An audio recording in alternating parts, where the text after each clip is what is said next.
Hey guys, so I just wanted to do a really quick unboxing video. Justice League 10 got here a little while ago. It's the beginning of our huge Drowned Earth saga. It's a big Aquaman story we're doing in Justice League with a crossover a little bit with Aquaman. It is sort of something I've been waiting to do for a long time. It celebrates Aquaman's mythology, some of my favorite runs, Jeff Johns, Peter David, but it also does something really new. It creates new characters, new set pieces. It sort of expands Arthur's mythology the same way each arc at Justice League we're trying to basically look at a few characters, look at their mythologies, and give you kind of everything that you love about those things, but then also take you someplace brand new. So here we're introducing the idea that Atlantis in its early days fended off an attack by these sea gods that were trying to seed life on all of these other oceanic planets, and Poseidon and Atlantis' first great hero, Arion, fought them off, fended them off with cosmic weapons forged by Arion in the early days of Atlantis, and cast them into the graveyard of gods. And now, because of the actions of the Legion of Doom in issue 8, these sea gods are back for revenge. And so they're going to come here, they're going to flood the earth with these alien waters that essentially change anybody that is touched by them into a fish monster they control. It's completely out of this world in terms of its comic book lunacy, but it's also a story that means a lot to me. It's very much about what Aquaman stands for, who he is, what his powers mean, why he's so awesome, why he's great, why Mara's great, why Black Manta is awesome. So those characters feature really big, and it's just a joy to do. Francis Manapul is on art duties along with Howard Porter. They're just knocking it out of the park. They are just like the Krakens of the art world. So I just hope you'll check it out. We're really, really thrilled and really excited to bring it to you guys. So here, let me grab it. Have it over here. Jim Lee's beautiful. Oh, check it out. I forgot. Sometimes we have summits at DC and they give us swag. I love this thing. It's a little bit of Daily Planet. Check it out. Pretty cool, right? Here we go. It's Jim Lee's amazing variant. I love this one so much. It just kind of captures everything I like about Aquaman. He's badass, he's tough, and he's looking up at the surface in a way that's at once kind of wary, but also hopeful. It's just totally who he is, I think, you know, in that way that Jim Lee sort of gets to the core of every character in these variants. I just love it. Here's Francis's cover. Again, just so excited to be working with him. He's a dear friend, and he has been since he was on Detective. And I loved working with him on No Justice, and now to get to work with him on this is just a joy. My kid just built this crazy Batmobile, but we don't have AA, AAA batteries, so I have to go out and get them. He was very disappointed yesterday. All right, so I'm not going to do crazy voices, but going through it, looking at it, so it opens up with a flashback to Arthur's early days. Here, I'll do it so you don't get the shadow. As a boy in Amnesty Bay, on a brisk spring day, a young boy and his father set out. And he's saying, he's like, Dad, look ahead, a new cove. And they're sailing together, and he's asking if there are any undiscovered coves left in the area. And his father is saying, no, everything's been mapped and numbered. Even across the whole ocean, there isn't much left to discover. And as he's saying this, he's like, you know, there really aren't many surprises left. And as he says it, he realizes all the sea life is gathered around their boat because he's starting to discern that Arthur has these crazy powers. But Arthur says, there have to be new oceans out there somewhere, Dad, right? Dad? And he's looking up, and then boom, we go straight to, look at this incredible spread by Francis. I can't even deal with it. It's so beautiful.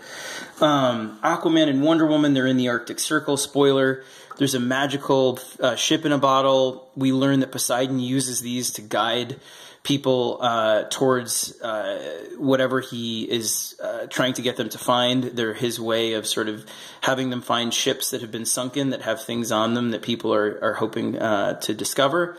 So it comes to life when you get close to your goal, to your sort of X marks the spot, and then it goes dead when you're pointing farther away. So Wonder Woman and Aquaman are looking for a ship that's been sealed away out in the Arctic. They're using Firestorm's help because he can kind of, on a molecular level, open up the ice to try and find what they're looking for. And as they go, they're realizing that ships from every era are up here. So ships from the 1950s, submarines, Spanish galleons, all kinds of different sea vessels have come to this place looking for whatever ship Poseidon has tried to help them find now. And then I'll skip ahead a little bit as they're looking. Meanwhile, Superman, Flash, and Adam Strange are trying to find the Legion of Doom's base. They think it was inside the Volcano Man. He sprouts other Volcano Men from his stomach. It's totally gross. Flash points that out. And then makes some bad jokes that Batman calls him out for. And Batman, meanwhile, and I won't spoil too much, but look at this Hall of Justice. It's so... The spirit of the whole book is just captured right there. Look at that. If you notice, there's a spoiler. Opal City Miners, that says. I know it's not coming into focus, but Francis is awesome for that one. You know, Justice League is really about this moment of tremendous crisis in the DCU. The source wall is broken, the multiverse is starting to fall apart, cosmic energies are going berserk, and magic, as you'll see in Justice League Dark, in space, in the Ghost sectors, you'll be seeing in Justice League Odyssey. And so, you know, we wanted you to feel like the Justice League is in it with us. They're here on Earth. It includes everybody. You know, the Justice League is the big characters on the team, but it's also Adam Strange, and it's also Vixen, and it's also Mr. Terrific, and it's everybody.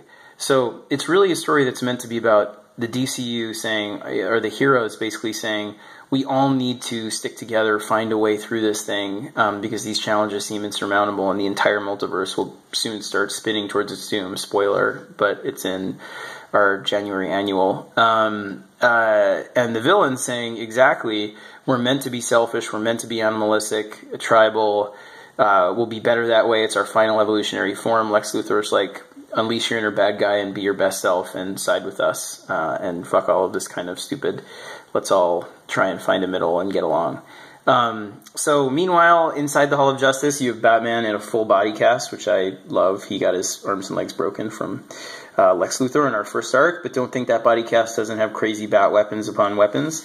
And he is explaining how these three heroes, Hawkgirl, Jon Stewart, and Martian Manhunter, are going to Thanagar Prime to kind of discover more secrets of the totality while he tries to plumb, or is that the right word? He tries to mine Starman, Will Payton's mind for memories to see if he knows anything about the totality. And he's using a fragment of Starro that he captured in a jar after Starro died, called Jarro, because it's Starro in a jar, as our great editor Tay points out.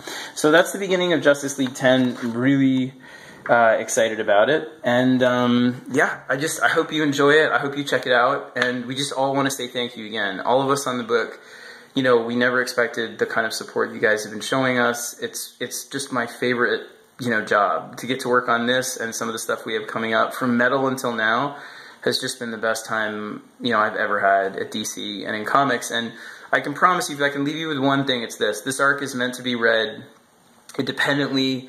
You know, I made that crazy homemade chart so you could see it, that it, you know, how to read it and all that stuff. And each arc is meant to be kind of singular and its own vision. But if you are reading everything, everything, not just in Justice League, but Justice League to Batman Who Laughs, to Justice League Dark Witching Hour, Justice League Odyssey, some stuff in Flash, a book we haven't announced yet that we're going to announce soon. All of that architecture is building to something really big in summer, fall that we're really excited about. So we want you to feel like it's a 3-year plan, because it is. You know, a lot of the stuff in Metal comes back, as you'll see, spoiler, Arion was mentioned in Metal. They found a tomb, something beneath his tomb. That comes back in this story in Drowned Earth. It was a setup for this. You'll see things that are in the next arc, 6th Dimension arc, that Jorge is drawing, that were set up in Metal as well, with some aspects of Thanagar Prime and all of that stuff too. So anyway, I hope you enjoy it. And again, I can't say thank you enough. So take care.